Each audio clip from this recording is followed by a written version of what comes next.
রাজ্যে ক্রীড়া মানচিত্রে নতুন ফলক উন্মোচিত হবে 22শে ফেব্রুয়ারি। রাজ্যে প্রথমবারের মতো অনুষ্ঠিত হবে স্টেট গেমসের আসরের লক্ষ্যে বুধবার বাধারকাল স্টেডিয়ামে অনুষ্ঠিত হলো পশ্চিম জেলার অ্যাথলেটিক্স দল গঠনের নির্বাচনী শিবির। জেলার 3টি মহকুমা থেকে শিবিরে অংশ নিলেন 80 জন অ্যাথলেট।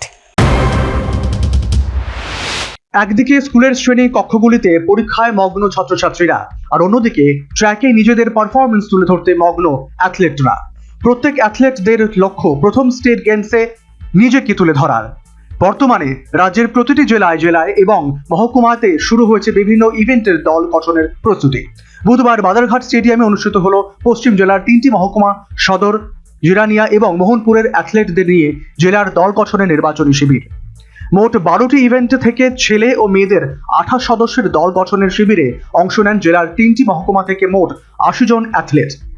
নির্বাচনী শিবিরে সেরা পারফরমেন্সের ভিত্তিতে শেষ পর্যন্ত গঠন করা হলো পশ্চিম জেলার জন্য 28 সদস্যের দল। নির্বাচিত দলকে নিয়ে নিজেদের আশা ব্যক্ত করলেন পশ্চিম ত্রিপুরা জেলার অ্যাথলেটিক্স অ্যাসোসিয়েশনের সচিব। 80 জনের মতো হয়েছে। এর মধ্যে আমরা 28 জন সিলেকশন করব, যেটা আমাদের কোটা দিয়েছে 14।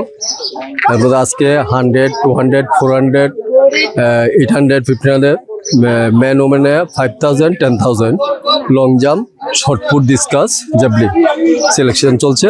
এই সিলেকশনের মধ্যে যারা ফার্স্ট সেকেন্ড হবে বেটার পারফরমেন্স, তাদের মধ্যে আমরা সিলেকশন করব।